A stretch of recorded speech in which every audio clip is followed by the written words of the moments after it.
What's going on, you guys? This is New York Adventure in 1994 here, and today is Wednesday, August 19th, 2026. And 2 days ago, it has officially been a whole year since I went on the Norwegian Canada cruise, the Norwegian, New England, and Canada cruise. And I spent 7 days on the cruise, and I went from August 17th till August 24th in 2025. So I've been gone from Sunday to Sunday, and I went to 4 different places, and from start to finish I went to Boston, Portland, Nova Scotia, and New Brunswick. And I had 2 days at sea, and on that Sunday, the following Sunday, I went home. So once again, I went from August 17th till the 24th of 2025, which is a full week in 2025, Sunday to Sunday. Anywho, without further ado, let's talk about the trip. So we actually had this trip planned a year and a half in advance, actually. Like a year and 1/4 actually. We booked the trip on Memorial Day weekend in 2024. We were able to book the trip like a year in advance with Norwegian. And it was like Memorial Day weekend 2024 when we booked the trip. And we spotted this Canada cruise, and we booked it. And the cruise was expected to run from the 17th till the 24th.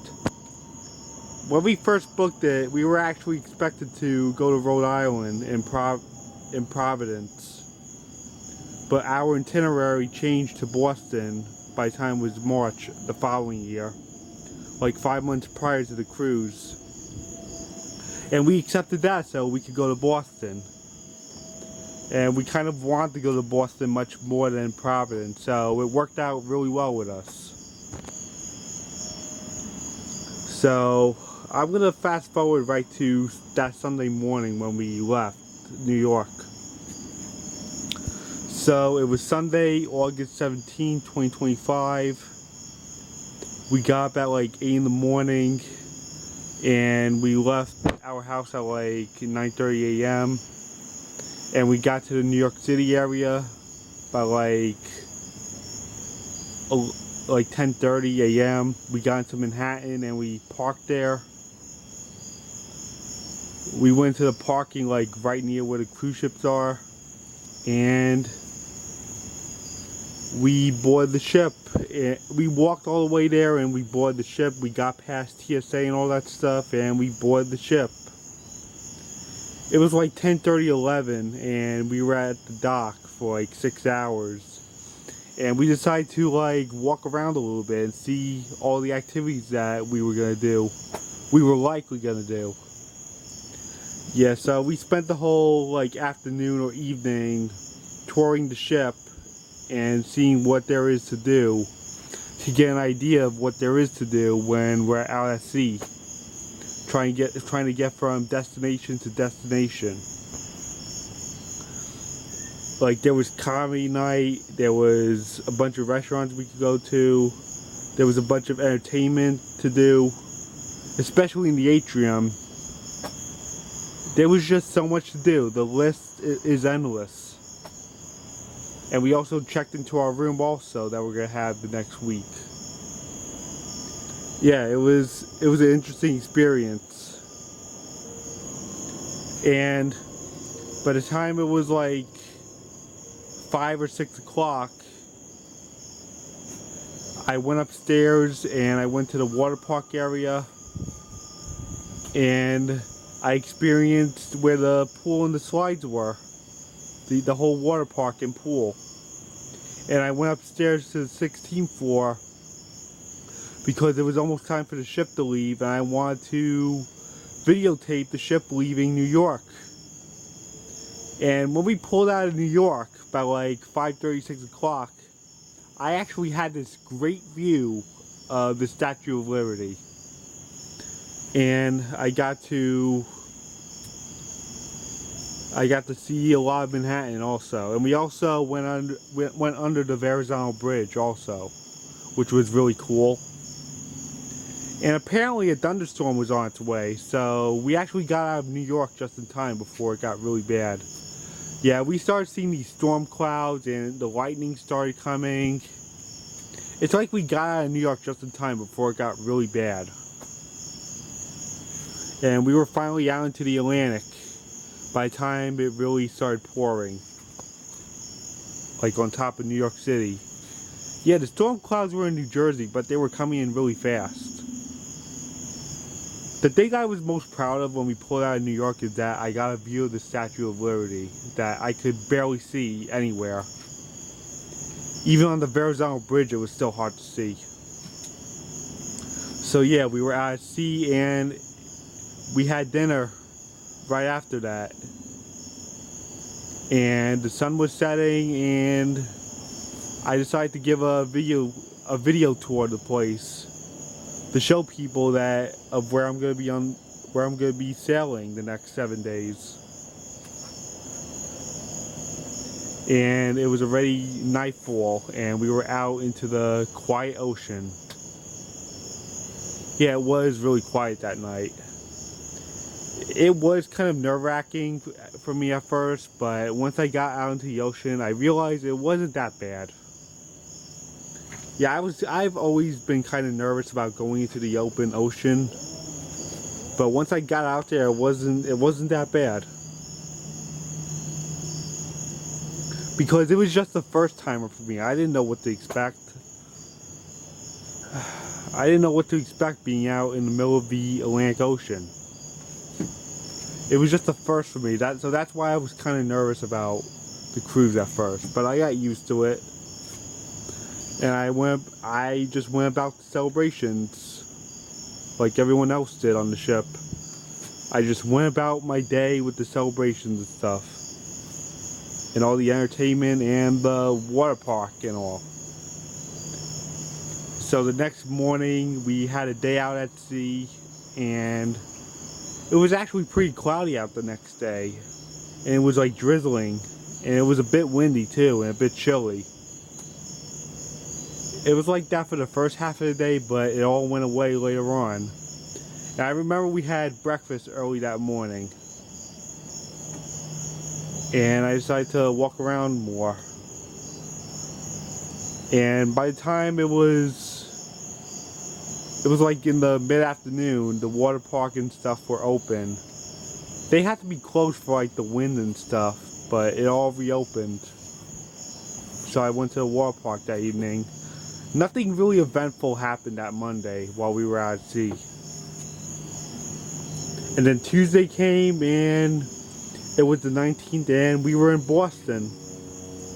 We were at our first stop, which was Boston, Massachusetts. Yep, we were finally in Boston after 2 days out at sea. And we had breakfast first and then we got a ship and we explored Boston, Massachusetts. And we went to the Boston Tea Party Museum and stuff, and we walked around the Quincy Market. And we decided to check out a quick exhibit at the Boston Aquarium. Yeah, it was really cool experiencing Boston for the first time. Yeah, we were actually in Boston for real, and not counting the time in 2019 when my flight out of Orlando got canceled and we had to reroute in Boston to get back to New York. This was my first legit time seeing Boston for real. And then after that we got back on the ship by like 4 or 5 o'clock. And when we got back, I decided to do some plane spotting while we were waiting on the ship to leave Boston. And we pulled out and we actually got a view of Boston International Airport. Boston Logan International Airport. It was really cool getting to see that airport. especially given the fact that it's a JetBlue hub besides JFK. And we were back out in the ocean again. And we were on our way to Portland, Maine. And then Wednesday came and we were in Portland, Maine. And we ventured off into Maine and we saw that lighthouse. I forgot the name of the lighthouse, but we went out to see a lighthouse from what I remember. And we went to some burger restaurant right afterwards. Yeah, I don't remember it that well. I don't remember the name of the lighthouse that we saw. That was a big deal for us, but we got to see it. And then we got back on the ship after we ate. And we ventured through downtown Maine a little bit. Downtown Portland. And then once we left, we were bound for Canada. And Thursday came and we were in Halifax, Nova Scotia. We decided to walk around the downtown area and we went to the Marine Museum in Nova Scotia. Yeah, we went to this boat museum in Nova Scotia that had this Theodore tugboat exhibit. Yeah, it was like a boat museum and they had the ships like Titanic and all that stuff. And they actually had lighthouse lens in display in there. And that was our adventure in Nova Scotia. And then by the time we got back on the ship, we were bound for New Brunswick. And we actually got a warning, unfortunately, from the captain that we were going to feel the effects from Hurricane Erin. Okay, so this was one of the things I was nervous about on the trip, was that we were going to meet up with the hurricane that formed at the time. It was Hurricane Erin. And it was originally a Category 5 hurricane, and it was an out-to-sea storm, thank goodness, but it was kind of nerve-wracking for us because we were out in the ocean and we were in a path a hurricane would actually take. And we actually mistaken the St. John we were going to in Canada, we mistaken the one for Newfoundland, but we were going to New Brunswick, which was hidden from the hurricane's path. And the problem with Erin is that once it went out to sea and started weakening, its wind field was going to expand and we were going to be trapped in the wind field. And it was going to get real stormy in our path if we went to Newfoundland, because we would have passed it that Saturday as we're trying to get home. But thankfully I made a mistake. We thought we were going to Newfoundland, but it was actually New Brunswick we were going to. And we were hidden from the hurricane, so we narrowly escaped the hurricane. But we did experience some rift current and a small breeze from the storm. Yeah, we were told that we were going to be facing the outer effects of Hurricane Erin. That we narrowly escaped it. Yeah, that's what we were worried about. The hurricane was like almost up our tail. I'm just so glad we missed it. And it was an out-to-sea storm. So Friday came and we were in New Brunswick in St. John, and we got to explore the reverse falls, and we actually got a photo and a view of New Brunswick, of St. John, New Brunswick, and we were actually near the St. John sign that actually looks like the Hollywood sign in Hollywood. That was awesome. We were at the St. John sign that looks like the Hollywood sign, and we got a view of the city. And then we explored the downtown area and we got back on the ship. But we didn't leave the place till late at night. We didn't leave for New York until like 9 o'clock at night that Friday. And everyone was like looking forward to going home once it was nightfall and the ship was leaving New Brunswick. And we were on our 24-hour ride back to New York. like over 24 hours. We were expected to be home in like over 24 hours. And we were estimated to be home by Sunday morning. Everyone was looking forward to going home because everyone was exhausted from vacation. And I had a lot of fun-filled days on the ship itself. I got to do the water park and stuff and walk on the track and take part in some of the shows and walk around and see what a nice ship it is. So that Saturday, we got up early the last time and we had breakfast at the restaurant the last time. And I decided to play in the water park again and go on those water slides one last time before we went home. And I decided to do some last minute activities on the ship, like do some entertainment and stuff, and we were on our way home.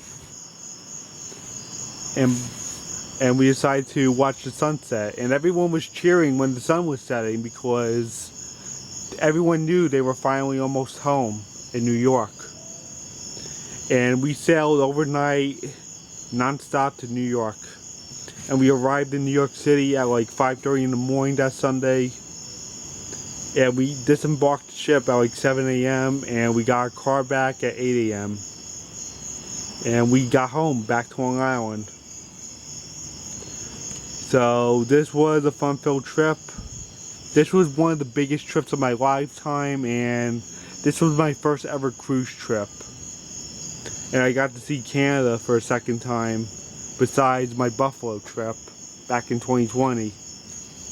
And I got to see Nova Scotia and New Brunswick. And we went to Boston and Portland, Maine. Not the one in Oregon. So we had a fun-filled trip on the Norwegian Canada cruise, the New England cruise, in August of 2025. It was a really big, fun family trip, and I guess that's it. Bye.